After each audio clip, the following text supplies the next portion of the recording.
Mic check. 1, 2, 3. All right, I think we are ready to roll here.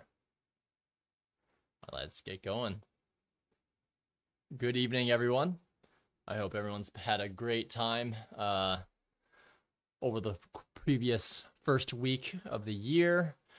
We are gathered here tonight to take a look at the week, see what's transpired, see where we might see price going in the upcoming future. So I'm only going to be doing Sunday prep. I will be recording price live during the week when I'm working, and I probably will take trades, but I just due to the nature of respecting the work, I want to make sure that those I'll speak through, just like I did on Friday, I'll speak through in the morning how things are going each day, and I will have to go off screen because I either have to go physically into work or I've got to not be trading on live while I'm working. So let's go ahead and get started and take a look at the week, and we'll see how we can get through this and get you prepared for the week. So, of course, we look at the upcoming economic calendar this week. You can kind of see how on Monday, Tuesday, there isn't really high impact news. Wednesday, we might get a little blip at the 10-year bond auction at 1:01 p.m. But Thursday and Friday is where we're at. We're going to be looking for CPI Thursday and PPI Friday. So those are going to be the core things that we look at this week. Keep those on your calendar. Keep those in mind. It's not to say that we can't see moves during the first half of the week, but everything that happens this week is going to set up what happens during CPI. So keep those in mind, okay? Let's take a look at a greater chart here. So first off, we'll take a look at the monthly. So we can kind of see here that on the monthly, we've already, done that big boost up to the monthly bearish order block here. We barely touched right beneath there. So that high is 17,165.50. The opening price here is 17,170.75. And as you can see, 17,165.50, pretty dang close to that. We did not achieve that though. And so what happened so far is we have actually traded down into, and take a look at this. So this high is what? 16,294.75. This low here is 16,334.25. So we didn't quite trade down into this, but we did come into this intermediate term high, trade below it, and are now trading right around that area here. It's an old intermediate term high. So from a monthly perspective, if we close above this, then we'll have room to head higher.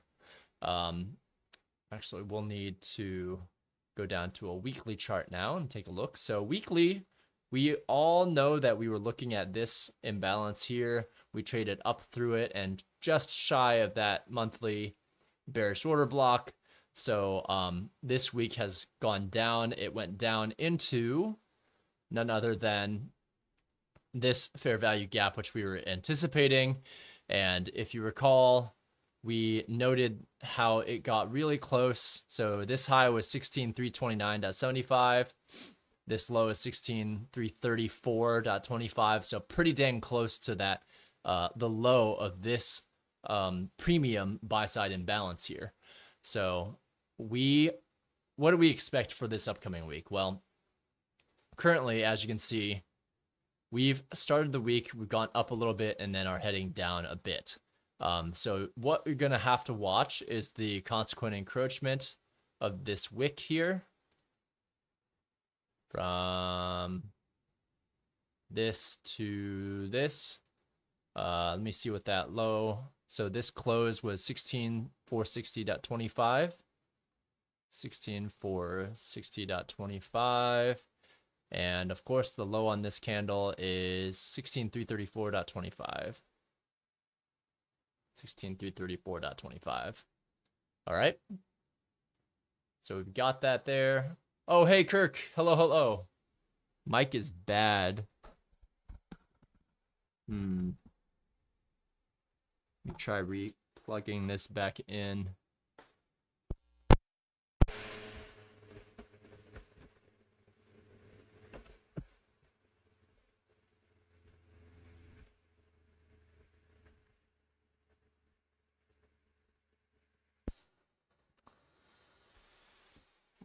do some check. All right, test 1 2 3, test 1 2 3.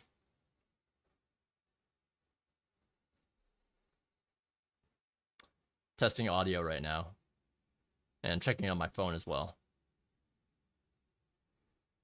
Do some check. All right, test 1 2 3. It sounds fine to me.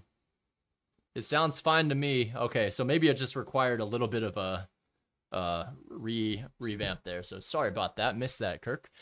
Thanks for letting me know about that, though. Okay, so we see, and let me make this a little bit easier. Let's use the swing grade. So we can kind of see this wick down. I think what a key level that we'll want to watch out for is this 16397.25. If we see us trade well below here and close, then that would mean that there's a good chance that we'll see us create a sell side imbalance, and we could then trade up into that for retracement for the following week of January. Now, keep in mind right now, there's going to be January options expiry on the 17th or so. So next week, Wednesday, is going to be a really important time to see if we continue upwards or if we head lower. So I'm going to keep that in mind. GJ, sounds good to you? Okay, great. Good to hear. Okay, so we're again on the weekly chart here. We know that in the previous week, we started here and we had a nice expansion lower. Does that mean that we are shifting the entire market structure and heading lower? Well, not yet. I know it seems like a huge move, but again, like we would need on the weekly chart, we would need to see us get below this short-term low for me to truly, on a higher time frame, for me to truly feel, hey, we are for sure spun down and we are heading lower. We might get a retrace, but what I would expect is for this weekly candle to continue lower. If we do head lower and create that shift in market structure here, where we trade lower below here, that's going to be my indication that we have flipped the switch and our quarterly shift is there. You can't really see that on the monthly as much. The monthly looks quite fine. It looks like it traded down into close to this bullish order block here and is ready to head back upwards in the coming months. If I take a look at the dollar as well, the dollar index, and we're going to look at this at a higher time frame, okay? So dollar in this kind of like range, this greater range here that we're in, dollar is still in a premium. So can it head lower? Maybe.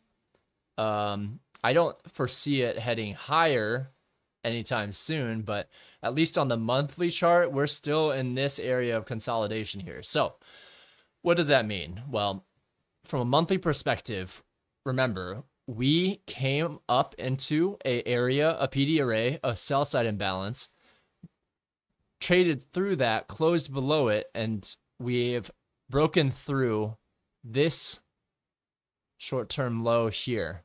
So you see that higher low, lower low, higher low. So this swing low, we displaced below this, and we came up and we retraced back into this area, and we've started to head back downwards. So while I do think that the month can head back upwards on dollar index to maybe tack this monthly south side imbalance, I can kind of, if you can't, if I let me blow this up a little bit here, if you can kind of see here, this buy side imbalance met with this sell side imbalance can serve as an inversion fair value gap area. So I think we could, while we could trade up to here, which would lead to some lower prices in indexes, when we hit this, I think we're going to head lower. And thinking about it in terms of an election year, that's what would catalyze us to aim for these relative equal lows. So this is like really, really, really long-term thinking. Many people are thinking that we're on our tear. We're going to keep going higher on dollar. I don't think that's the case, especially as we prepare for an election year. But let's see. You know, January typically is a bearish month for indices, with February being bullish. So we're going to keep an eye on the month of January here. Okay. So from a weekly perspective, we've currently opened. You see that here. We've opened. Let me go a little bit closer here. So you can kind of see how we've opened, headed up a little bit, and now we're heading down.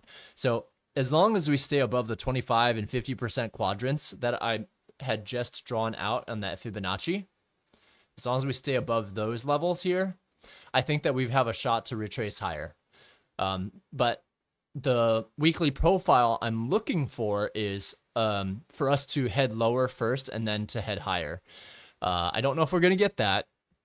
It's very possible we could just get a dump as well, but I'm not under the impression that it's going to head that way. So let's take a look at the daily chart next. Okay.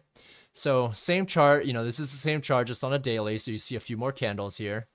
We're going to take a look at the current, this current area here. So on the daily chart, though, we are starting to see a clear market structure shift form. And this is significant because the daily chart is on a higher time frame level, right? So, but it's not so significant that I'm ready for it to say, hey, we're doing a full market structure shift. Because if you take a look, notice that we had that here as well. We had a short-term low. We had price come all the way down here on that day, but it closed upwards, right? This would have merited a potential market structure shift, but of course it was invalidated very, very quickly in the past few weeks. And this movement down is some of the larger movement that we've seen, but keep in mind as well, all on the way up, right? On the way up in this entire dealing range, we had this movement lower, which consists of this is one whole larger time frame bullish order block. We took it and now we've come above it, and I'm looking to see if we treat this as a mitigation block. Basically, you could see this kind of like as a one big black candle, and then green candle, and then we head back down to this bullish order block. I need to see what we do at this point in time because we're in a premium right now. We're in quite a large premium. We know that we're leading into an election year, so things can be a little bit wonky in election years. So right now on this day, I think that we're going to end up, if we see us head lower first, kind of treat that in a power of 3 in a kind of, let me see if I can illustrate this with rectangles. So let's assume that we started here. Let's see if we have like a power of 3 where we have, let's see, if this is our start, then maybe we have a expansion lower and then we head up higher, potentially either into this area or potentially even up into this area here. And then I'm looking to see if we do something like this, you know, maybe we end beneath there. I don't know, something like that. So I'm wondering if that's the weekly profile that I'm looking for. But we need to see it. We need to see what happens in the beginning of the week. So because this is starting lower, we have to be careful because look what happened this previous week, right? We started higher and then we just dumped the rest of that day. And then the rest of that week, we ended up dumping as well. So I need to see what happens on Monday first, and then that will determine whether or not this weekly profile I'm looking for is potentially going to happen or not. But that's what I'm going to be eyeballing. Obviously, if we start to see it really, really head downwards, the obvious area of liquidity we would need to really watch out for would be this short-term low, and following with this short-term low combined with this fair value gap here, and that being a weekly premium busy high and low, right? That we've only traded to the consequent encroachment of. So we need Monday and Tuesday to kind of tell us what's going to happen with the week.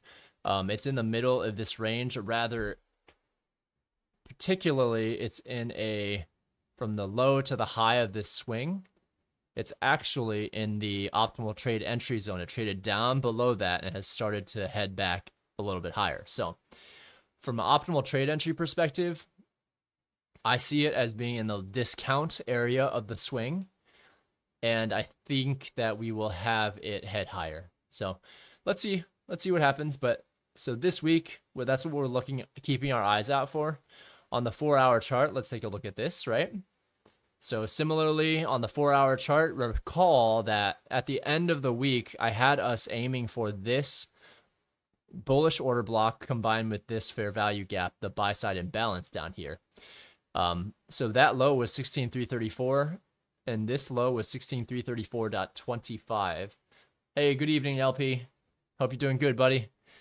So we traded down to that low, and we barely missed it there. So what we see on the 4-hour chart, though, is that we don't have a short-term high that was taken out just yet. So if we start to see some movement down and then head higher, I would like for us to see this relative equal high, these relative equal highs here. I want to see that taken out first. Once we take that out and we close, then I would look for retracement to get back in and then increase the rest of the week at the very least to this bearish order block here and this fair value gap, internal range liquidity basically.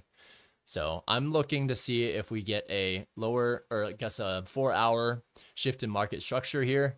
We certainly got one when we created this short-term low displacement, no return back to fair value gap, further displacement, displaced this short-term low. We didn't even come back into this area here yet. We just kept on dropping the rest of the time. And we ended up coming back up to bearish order blocks, right? So we bearish order block, came up, referred to it, came back down. Bearish order block gets referred to again, dropped further.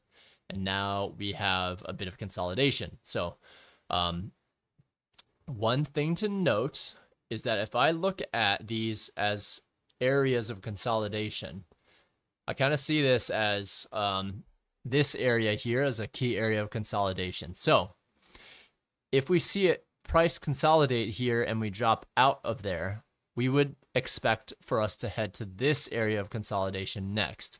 Now, I see, because we have previous areas of liquidity which we bumped up from, so we bounced off of this high here and this high as well. We completely busted through those, bounced higher, and then took out this buy side liquidity and then some, right? And we hit an internal range liquidity up here. So if we are in the midst of a market maker sell model, then we can expect for us to aim for this low here.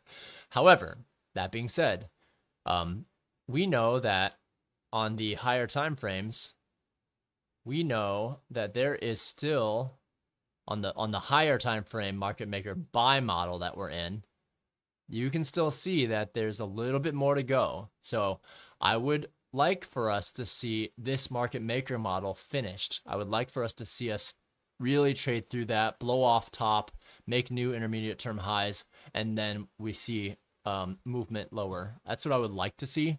On the macro side of things, that's what I'm still looking for. But on the micro side of things, I'm going to keep it real and understand that there are potential moves lower first. I'm not considering a higher time frame market structure shift, but I am starting to see evidence of that on the 4-hour, on the one day. So on those lower time frames, we need to see if we breach some of the higher time frame, meaning like the weekly chart here. We need to see if we can breach this low of 15,932.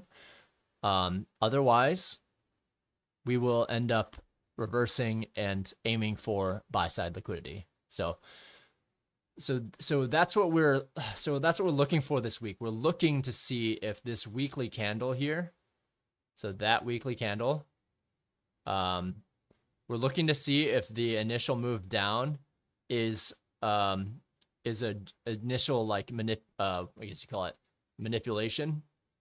So we need to see what happens here. It's really crucial If we don't make it below the 50% mark, then there's a higher likelihood of us coming back and up and making this a green weekly candle. Phoenix, good evening. Good evening. Appreciate the likes. Yeah, appreciate the likes.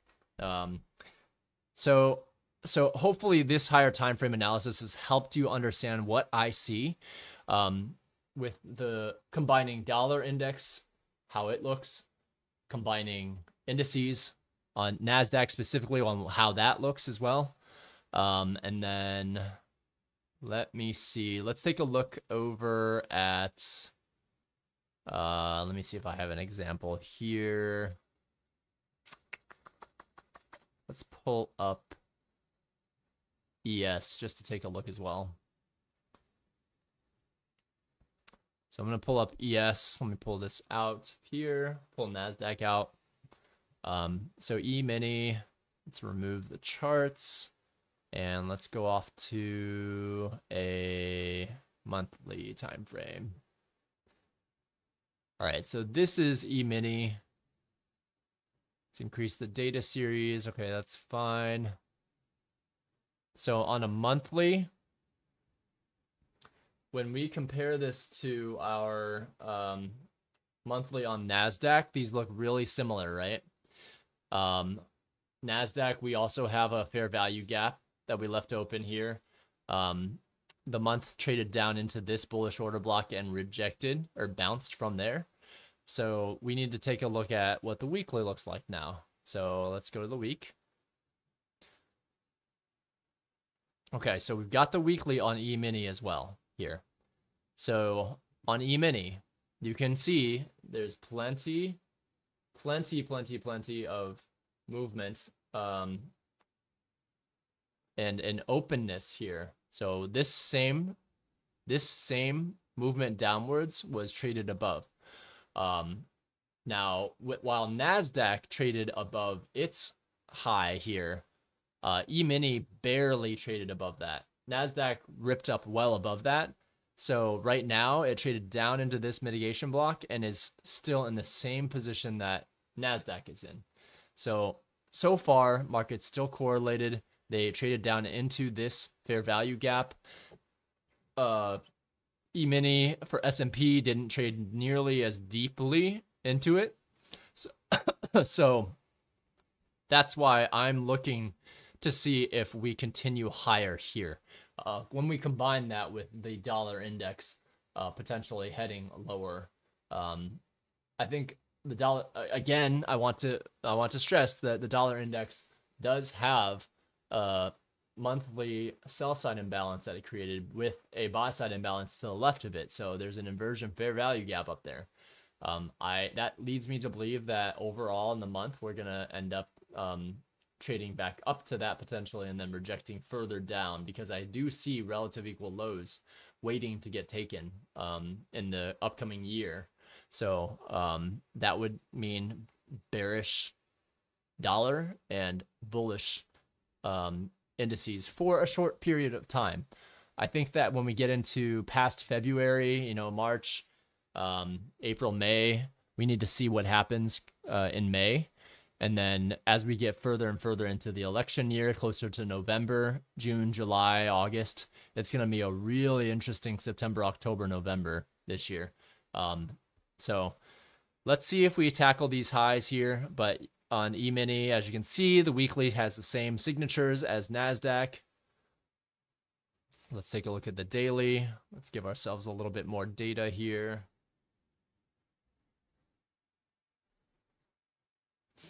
All right, so here's the daily chart on E-mini. Again, we've traded into E-mini, has traded into this area here. You can kind of see that's a mitigation block across. See if I can load a monthly buy side liquidity here. So you can kind of see that. I don't have the monthly charts here. I'll probably create like a whole E-mini related one here too, but you can kind of see how we traded into this monthly intermediate term high, and we closed just beneath that there. So my thoughts are we could trade lower into this area here, which is one continuous bullish order block, and this little fair value gap. If we do trade lower, that's where I would anticipate. Or if we get the signature where we trade down a little bit and then up for the rest of the time and treat this mitigation block as one of the core things that we would look for first, that's my preference. That's my preference if we can hit this mitigation block and bounce off of that after taking sell side liquidity here and taking out a previous mitigation block coupled with this fair value gap. So again, that's what we're looking for on E-mini as well. Let's take a look at the 4-hour chart here. So 4-hour chart, remember NASDAQ traded down into a 4-hour fair value gap as well. So if you recall, on NASDAQ, we traded down into a 4-hour gap and barely missed it. We didn't touch it, but we definitely traded down to it right before that consolidation here. So on E-mini, we do this. On E-mini, it traded down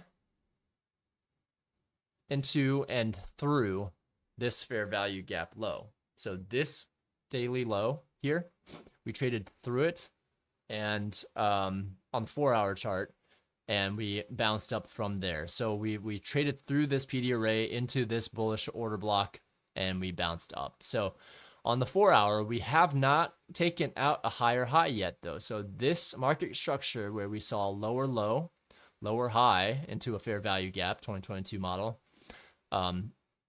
takes out lower low, takes out relative equal lows here, consolidation, takes out those lows here, continued to consolidate, drops out. We have this low here. We take that out after a few days and take out this low as well.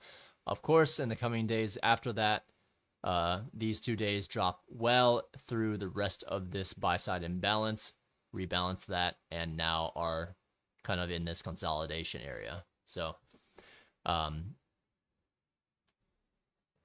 if we are in a market maker sell model, do you think OTE is still applicable? It depends on the time frame. So let's take a look at this example there. I think that if we are still in a market maker sell model, and I'm not convinced that we will go any lower than this consolidation area here, but when you first break it and you're well above an area of consolidation, I think yes, OTE, optimal trade entry, for sure is viable, because think about it. So let's take an example here. So if you look at this swing, we came into a 50% mark there on the way down. Now keep in mind, we're still in the sense that we traded up, and then we started to see displacement below a short-term low, right? It's indications that we have a market maker sell model. So if we take a look closer here, from this swing high to this swing low, we saw that we traded up to the 50% mark and then dropped, right? Now that swing was the last major swing before we moved up higher. It just continued to drop from that point in time. So you're not going to see, when it's moving this quickly, remember the second stage of a market maker sell model, it's trying to get to its terminus really quickly, as it does, but as we see it does here. It doesn't even give a chance for it to come back up into this area. I think it will. I think it certainly will trade up here.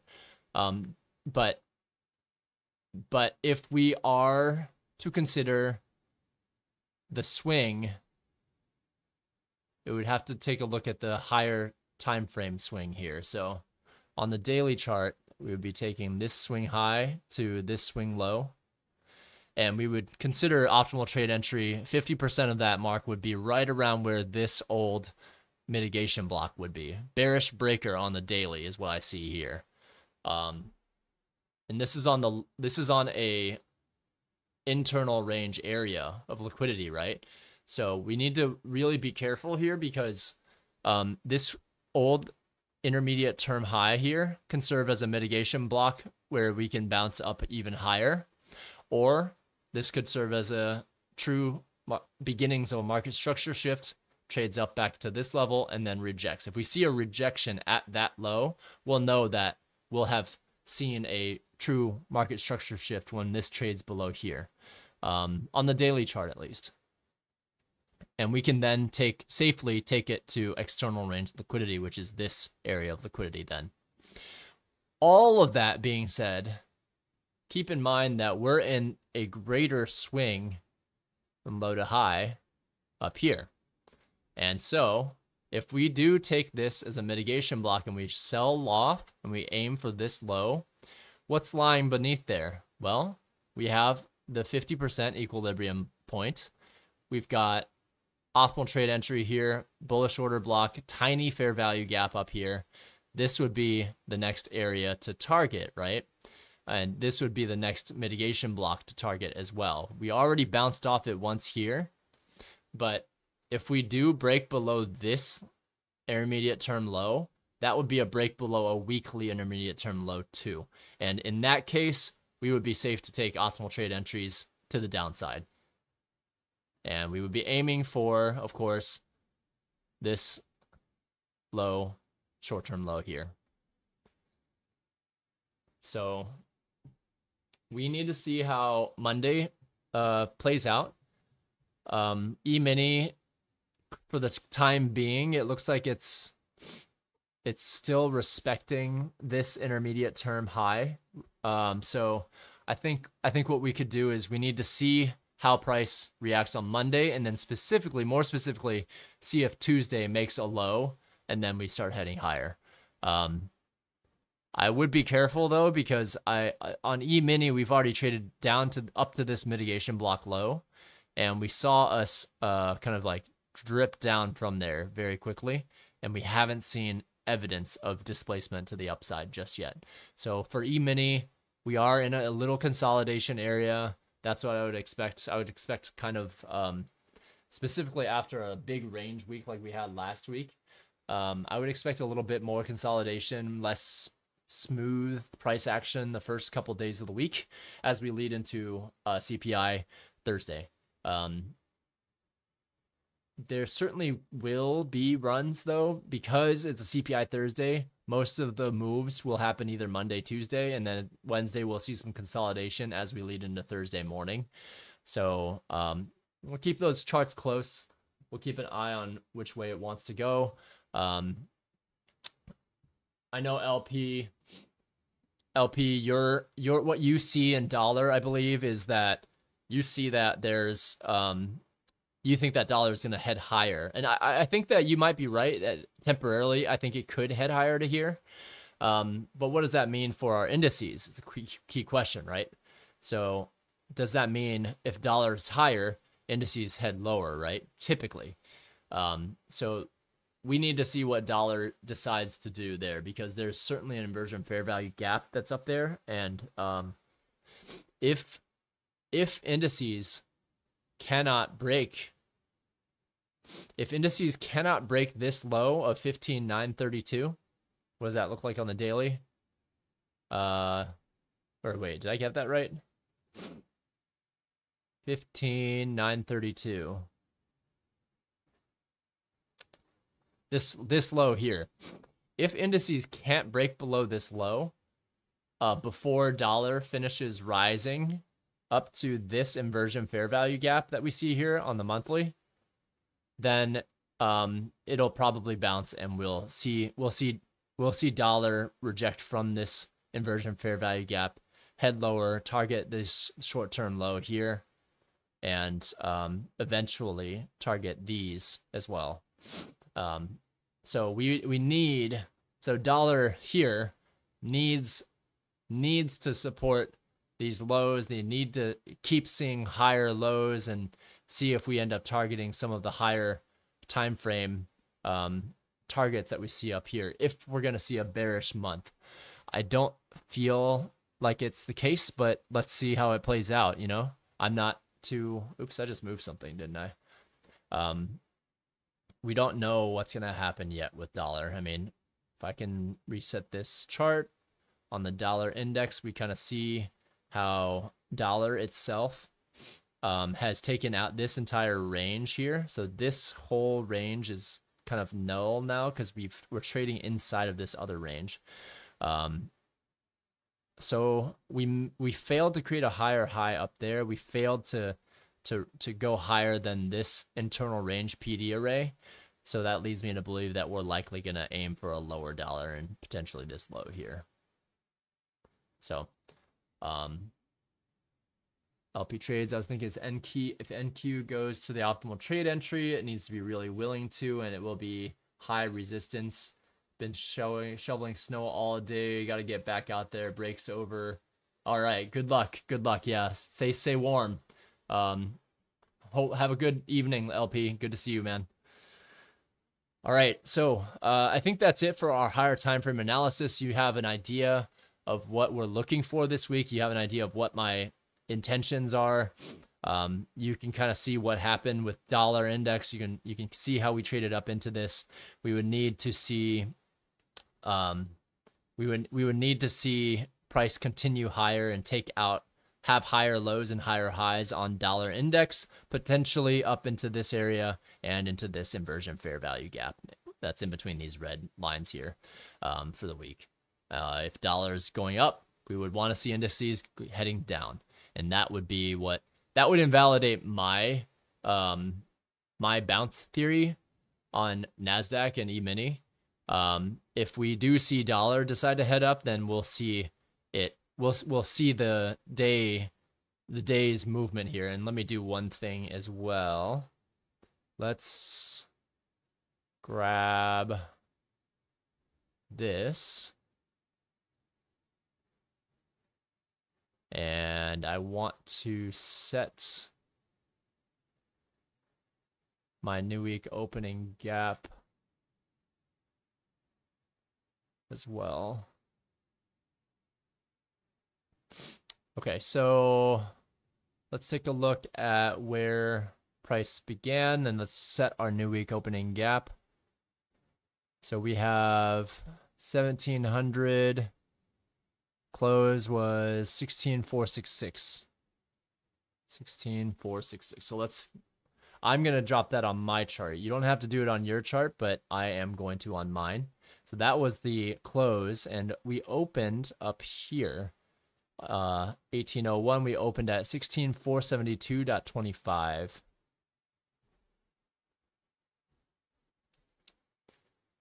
Okay, so we know, and let's mark that. Let's mark these out through the whole week. Mark these out through the whole week. All right, so now we have our new week opening gap as well visualized. So you can see how we traded above it first, and we dropped down, referred to this twice, and are heading lower. So that's on the 1 minute chart right now. What does it look like on the weekly or sorry, daily chart? You can kind of see here's the, these are all old new week opening gaps where they have them. I have them set as gray. So I'm going to also set this one as an old new week opening gap as well. We'll set that as gray so that we don't need to refer to that live, but we can refer to that in retrospect. So you can kind of see where the previous new week opening gaps are. There's the current new week opening gap. Previous week, previous week, previous week, previous week. So we're surrounded by a few of them right now. We'll refer to them as needed, but for the time being, I like to keep that on my chart so that I can have a sense of where price started off in the week. Will price treat this as the manipulation, and will it just dump, or will we trade down first and then head higher? If we do trade down first and we break that weekly,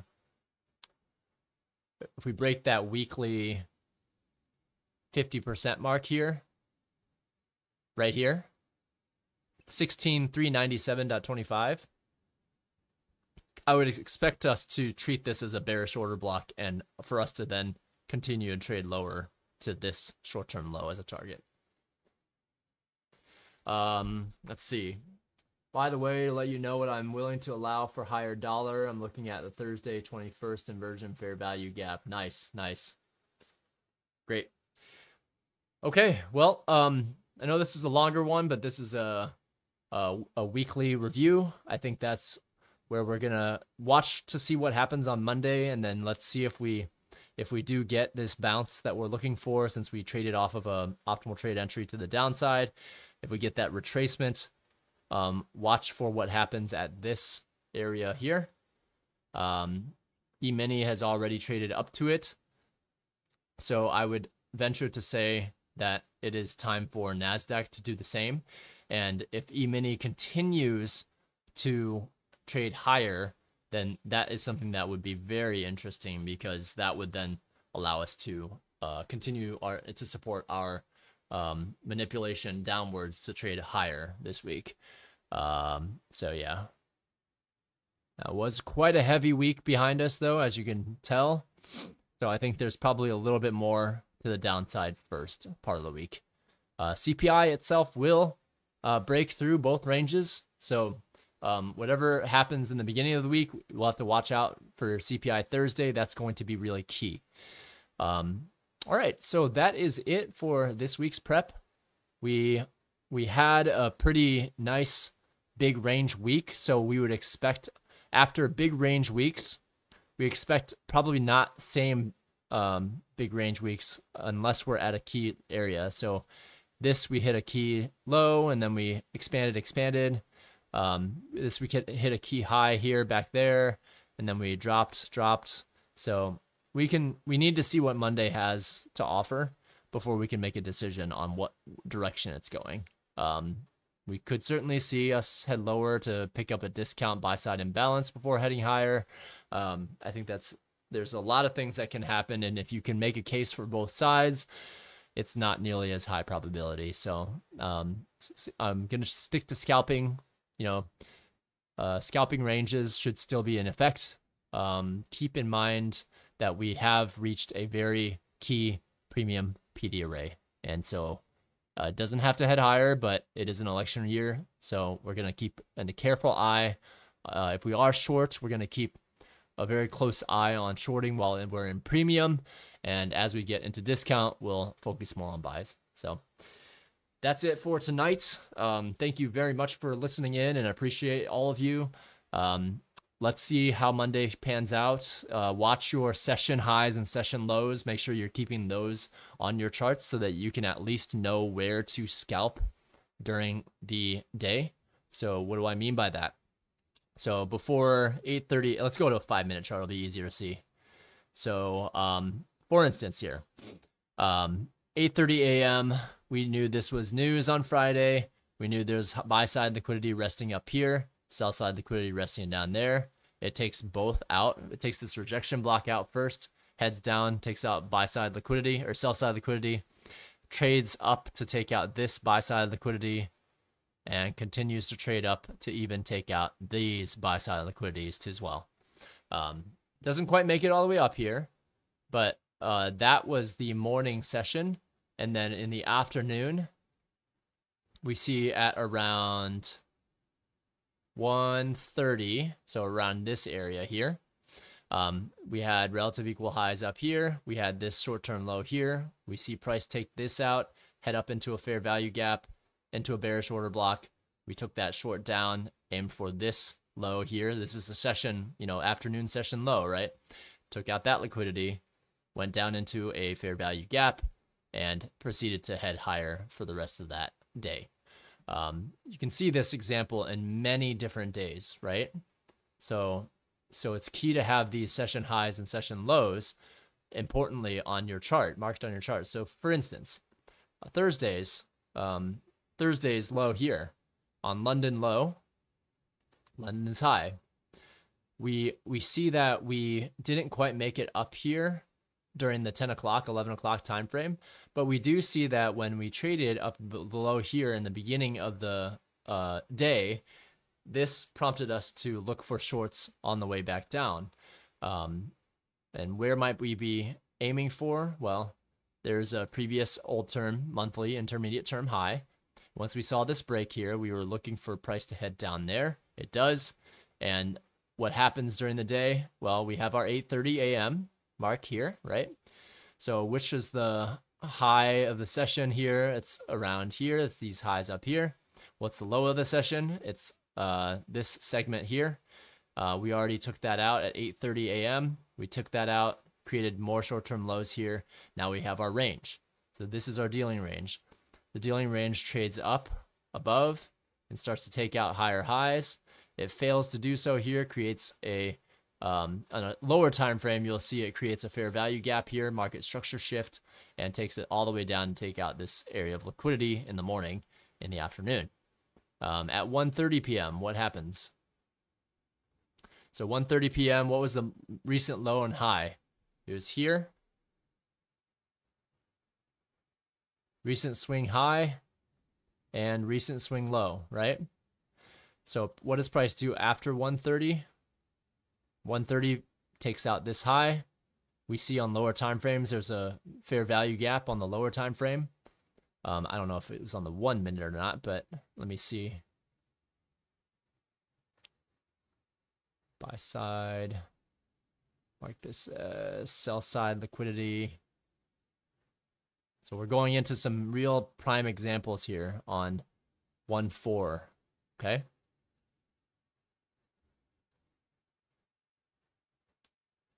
Let's go back to 1/4. Here it is. And we were looking at the 3 o'clock time frame here.